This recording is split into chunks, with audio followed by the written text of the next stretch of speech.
नमस्ते बच्चों। हम कहानी का उद्भव और विकास पढ़ रहे थे। पहले वाले वीडियो में मैंने आपको कहानी का उद्भव और विकास बताया था। आज हम पढ़ेंगे कहानी के प्रमुख तत्व कौन कौन से होते हैं, और ये आपका प्रश्न भी बनता है कि कहानी के प्रमुख तत्वों का विवेचन कीजिए। तो कहानी के प्रमुख तत्व कौन कौन से हैं? पहला तत्व जो होता है कहानी का, वो होता है कथा वस्तु या कथा तत्व, कि क्या कथा है उसकी। तो कथा तत्व कहानी की एक आधारशिला है। उसमें अनेक प्रकार की मनस्थितियों का, जीवन व्यापारों का, घटनाओं का चरित्र चित्रण हम उसमें करते हैं। कथानक में स्वाभाविकता होनी चाहिए, सुसंगठितता होनी चाहिए, रोचकता, मौलिकता और कलात्मकता के गुण होना आवश्यक है। ये कहानी जो लिखी जाती है वो सामाजिक, राजनीतिक, आर्थिक, धार्मिक, ऐतिहासिक या मनोवैज्ञानिक किसी भी विषय से संबंधित हो सकती है। इसका विकास क्रमिक रूप से होना चाहिए, जिसमें ये कि पाठक उस कहानी को शुरू से लेकर अंत तक पढ़ने का प्रयास करे। उसमें एक उत्कंठा बनी रहनी आवश्यक है। प्रारंभ उसका हो, विकास हो, चरम सीमा और अंत। कहानी का जो प्रारंभ है वो अत्यंत आकर्षक ढंग से होना चाहिए, वो ज़रूरी है। दूसरी, कथानक को प्रारंभ करने की जो विविध विधियां प्रचलित है, कहानीकार किसी भी कहानी को जब लिखता है तो पात्र के परिचय, उनका आपस में बातचीत, वार्तालाप, और उसके द्वारा वो कहानी को प्रारंभ करता है। किंतु अब विकास की स्थिति के धीरे धीरे कहानियाँ का विकास हो रहा है, तो इसके अंतर्गत अब पात्रों का मनोवैज्ञानिक विवरण, मानसिक अवस्था का विवरण, और फिर उसकी भावना, उसकी स्थिति और उसका क्रमिक विकास दिखाया जाता है। कहानी क्षिप्र गति से चरम उत्कर्ष की तरफ बढ़ती है।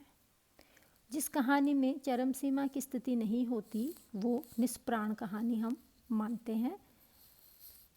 कहानी की रोचकता और सुंदरता में क्षण भर के लिए स्तब्धता आ जाती है। पाठक उत्सुक हो उठता है, उसके बीच आशा और आशंका के उलझता हुआ वो कथानक के अंतिम मोड़ के लिए वो लालायित हो उठता है कि अब कहानी में आगे क्या होगा। उसकी वो जिज्ञासा धीरे धीरे बढ़ती रहती है और वो सोचता है कि अब आगे कहानी में क्या होगा। तो ये कहानी का कथानक होता है और कहानी पूरी तरह समष्टिगत इसका प्रभाव लेखक के, पाठक के ऊपर पड़ता है। दूसरा है कहानी का प्रारंभ और अंत। कहानी का प्रारंभ और अंत आकर्षक होना आवश्यक है। साथ ही साथ कहानी के आरंभ के लिए इस बात का हमें ध्यान रखना आवश्यक है कि वह ऐसा मार्मिक स्थल हो जहाँ से प्रारंभ और बाद में अंश श्रृंखलाबद्ध किए जा सकें। दूसरी बात हमें देखते हैं कि कहानीकार सूक्ष्म रूप में प्रारंभिक वर्णनों और वार्तालापों और उसके साथ ही कहानी की गतिविधि और उसकी दिशा की ओर इंगित कर देता है। प्रसाद की जो पुरस्कार कहानी है वो इसी प्रकार की एक कहानी है। दूसरा तत्व जो आता है कहानी का, वो आता है चरित्र विधान। कहानी में पात्र योजना और चरित्र विधान का महत्वपूर्ण स्थान है। पात्रों के कार्यकलाप, उनके वार्तालाप, कथानक में मौलिकता होनी आवश्यक है और सुंदर और शक्ति संपन्न अभिव्यक्ति के लिए उपयुक्त पात्रों का चुनाव लेखक के लिए आवश्यक है। तो इसके लिए ज़रूरी है कि उसका अनुभव व्यापक हो, मौलिक हो, सूझबूझ गहन हो, और पात्र जो है वो लेखक की कठपुतली न होकर सजीव होने चाहिए। कोई भी पात्र हमें ऐसा लगे कि वो सजीव है। कहानी में पात्रों की संख्या भी कम होनी चाहिए, बहुत सारे पात्र कहानी में नहीं होने चाहिए। उपन्यास की तरह हम कहानी में बहुत सारे पात्रों को नहीं ले सकते। मैंने जब पहले वाला वीडियो आपको बनाकर दिया था उसमें कहानी और उपन्यास में अंतर बताया था। उसमें यही बोला था कि उपन्यास में पात्रों की संख्या अधिक हो सकती है, लेकिन कहानी में पात्रों की संख्या कम होना आवश्यक है। किसी पात्र के चरित्र के विशिष्ट पक्ष को लेकर उसकी अनुभूति, विकास स्वतंत्र और स्वाभाविक रूप से होना चाहिए। दूसरा, मानव जीवन के जो अंतर्द्वंद है उनके स्वाभाविक और मनोवैज्ञानिक अभिव्यक्ति भी चरित्र चित्रण में होनी चाहिए। कहानी में अधिकांश चरित्र मानव जीवन से जुड़े होते हैं। अपवादों की बात अलग है। मानव जीवन का कोई ऐसा अंश नहीं है जिसमें किसी न किसी प्रकार का कोई चारित्रिक सौंदर्य ना हो। सफल और श्रेष्ठ कहानियाँ वो होती है जिनमें कहानी में चारित्रिक सौंदर्य पात्रों का हमें दिखाई देता है। इसके साथ ही साथ साहित्य में स्थिर चरित्रों की अपेक्षा गतिशील चरित्रों का अधिक महत्व होता है।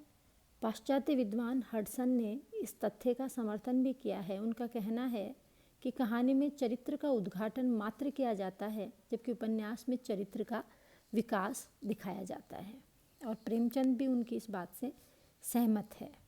कहानी एक सीमित दायरे में सिमटी होती है और उसमें एक विशेष संवेदना पर कहानीकार का ध्यान केंद्रित रहता है। दूसरी बात जो है, चरित्रों का अधिक से अधिक प्रभावी और यथार्थी नहीं अपितु विश्वसनीय रूप से निमित्त कहानीकार को उनकी मानसिकता पर भी अपना ध्यान रखना चाहिए। एक वाक्य में औचित्य का ध्यान रखना बहुत आवश्यक है। तीसरा तत्व है संवाद प्रयोग, या हम इसको कथोपकथन भी कहते हैं, संवाद भी कहते हैं। संवाद कहानी के लिए क्यों जरूरी है और कहानी में संवाद किन उद्देश्यों की पूर्ति करते हैं। संवाद क्या करते हैं? एक तो कथा को आगे बढ़ाते हैं। दूसरा, पात्रों के चरित्र चित्रण में हमारी सहायता करते हैं। फिर संवाद से भाषा शैली का निर्माण होता है। संवाद में रोचकता, रसिकता, प्रेषणीयता, प्रभाव लाने में सहायक होते हैं और संवाद कहानी में स्वाभाविकता उत्पन्न करते हैं। इसके अतिरिक्त संवाद कहानी में सजीवता और उत्सुकता को भी उत्पन्न करते हैं। पात्रों का चरित्र अस्पष्ट, भ्रामक और धूमिल हो जाएगा अगर उसके संवाद पात्रोनुकूल, परिस्थिति के अनुकूल ना हो। संवाद कैसे होने चाहिए? संवाद संक्षिप्त होने चाहिए ताकि सुनने वाला जो पाठक है, पढ़ने वाला जो पाठक है, वो उन संवादों से ऊब का अनुभव न करे। बाधा उत्पन्न हो जाएगी अगर संवाद बहुत लंबे लंबे होंगे तो कथोपकथन जो है उपन्यास की अपेक्षा अधिक हमें संयम बरतने की आवश्यकता होती है। कहानी में हम उसमें बहुत लंबे लंबे संवादों का प्रयोग नहीं कर सकते। उसके बाद आता है वातावरण विधान। कहानी में वातावरण विधान भी एक आवश्यक बिंदु है। वातावरण भौतिक और मानसिक दोनों प्रकार का हो सकता है। भौतिक वातावरण भी प्राय वैसा ही होता है कि जो स्थिति की व्याख्या में सहायक हो, पात्रों की स्थिति की व्याख्या में सहायक हो। वातावरण चित्रण में प्रसाद जी को विशेष सफलता मिली है। सामान्यतः कुछ विद्वानों ने वातावरण के 3 पक्ष हमारे सामने स्वीकार किए हैं। वातावरण का एक पक्ष वह है जो हमारी स्थिति विशेष, दूसरा हमारी स्थिति विशेष को प्रभावित कर उद्दीप्त करता है। दूसरा वह है जो हमारी कृत्रिम सौंदर्य अनुभूति की वृत्ति को परितोष देता है, मतलब संतोष देता है।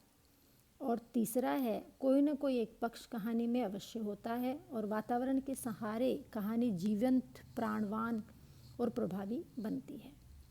इस तरह से कहानी में जो वातावरण की कल्पना की है उन्होंने एक तरह से एटमॉस्फेयर जो है, वातावरण जो है, आसपास का वातावरण कैसा है उसके अनुसार ही हमें कहानी की कल्पना करनी चाहिए, ये कहानी लिखनी चाहिए। फिर आता है उद्देश्य। किस कहानी का उद्देश्य क्या है? जो कहानी हम पढ़ रहे हैं, जो पाठक उस कहानी को पढ़ रहा है, जो सुन रहा है, तो उससे उसको क्या प्रेरणा मिलेगी, क्या आवश्यकता है कहानी की। तो जो बात है, प्रत्येक कहानी का कोई न कोई उद्देश्य होता है। प्राचीन काल में कहानी मनोरंजन के लिए सुनाई जाती थी और उसका जो उद्देश्य था वो भी मनोरंजन था। लेकिन अब समय बदल रहा है, परिस्थितियाँ बदल रही है, उसके साथ लोगों की रुचि भी बदल रही है। आज कहानी पाठक का मनोरंजन तो करती ही है, किंतु सस्ते और हल्के प्रकार का मनोरंजन उससे आज प्रिय नहीं है। आज हम कोई राजा और रानी की कहानी सुनकर खुश नहीं हो सकते। हम कहेंगे अब कहाँ राजा है, कहाँ रानी है। अब तो परिस्थितियाँ बदल गई तो कहानी भी बदल गई है। काव्य प्रत्यक्ष रूप से उपदेश नहीं होता। तो कहानी में भी प्रत्यक्ष रूप से नैतिक उपदेशों के भार से कहानी मुक्त होनी चाहिए। हम कहें कि नायक को आदर्शवादी होना चाहिए। अब आदर्श की परिस्थितियाँ उसके सामने नहीं हैं, तो हमें नायक को उनके अनुसार ही दिखाना पड़ेगा। कुछ लेखक समझौते पसंद करते हैं, कुछ संघर्ष को पसंद करते हैं, तो कुछ लेखक अपने जो पात्र हैं उनसे समझौता कराते हैं, कुछ लेखक उनसे संघर्ष कराते हैं, और कुछ लेखक उस उद्देश्य पर ध्यान देते हैं कि जीवन में जो कुछ भी हो रहा है, जो कुछ भी मन की निवड़तम निराशा में दिख रहा है, उसमें कहीं कोई प्रकाश की एक छोटी सी किरण भी अगर मिलती है तो उसको भी वो पहुंचाने की चेष्टा करते हैं पाठक के पास। जो कहानियाँ चरित्र प्रधान होती है, जिसमें किसी पात्र का विशेष चरित्र होता है, उसमें उद्देश्य बिल्कुल स्पष्ट तो नहीं होता, पर उसमें चित्रण जो करा जाता है, उसका दृष्टिकोण समझा जाता है, उसी को हमें उद्देश्य समझना चाहिए। एक जो अंत में मैं कहना चाहूँगी कि शैली शिल्प रचना के उद्देश्य से किस तरह की शैली कहानी में होनी चाहिए या होती है। जो आजकल कहानियाँ लिखने की प्रमुख शैलियाँ कौन सी है, तो ऐतिहासिक शैली, इसमें वर्णनात्मकता रहती है, लेखक को अधिक स्वतंत्रता रहती है। और दूसरी जो हम कहते हैं कि एक ही प्रधान चरित्र होता है, बाकी सारे चरित्र गौण होते हैं, कोई एक व्यक्ति महत्वपूर्ण उस कहानी में होता है, दूसरी शैली ये है। और एक प्रकार से तीसरी है आत्मचरितात्मक शैली, जिसमें पात्रों के माध्यम से कहानी कही जाती है। कभी कभी एक ही पात्र पूरी कहानी को कह देता है, और कभी ऐसा भी होता है कि कहानी का आरंभ और विकास तो पात्रों से होता है, और अंत में कहानीकार को स्वतंत्र वर्णन करते हुए वो कहानी को समाप्त कर देता है। कई कहानियाँ आज पत्रात्मक शैली में लिखी जाती है, डायरी शैली में लिखी जाती है। तो इस तरह से कहानियों का अलग अलग शैली और प्रकार है। दूसरी बात, कहानियाँ कितने प्रकार की होती है। एक कहानियों का वर्गीकरण किस आधार पर किया जाता है, तो पहला आधार हम मानते हैं विषय वस्तु के आधार पर, दूसरा हम मानते हैं प्रतिपादन की शैली के आधार पर, तीसरा हम मानते हैं स्वरूप विकास के आधार पर।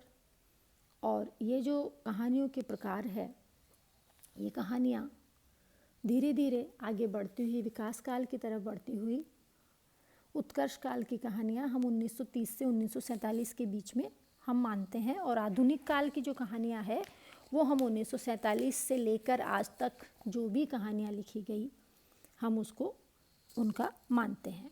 इस तरह से जो कहानी का विकास हुआ, वो कहानी के प्रकार से धीरे धीरे कहानी आगे बढ़ती गई। तो पहले जो कहानियाँ लिखी जाती थी वो नीति प्रधान और घटना प्रधान, भाव प्रधान, कल्पना प्रधान, हास्य प्रधान, काव्यात्मक कहानियाँ, प्रतीकात्मक कहानियाँ लिखी जाती थी। उसके बाद में फिर आत्मकथात्मक कहानियाँ लिखी जाने लगी, फिर वर्णनात्मक पद्धति की कहानियाँ लिखी जाने लगी।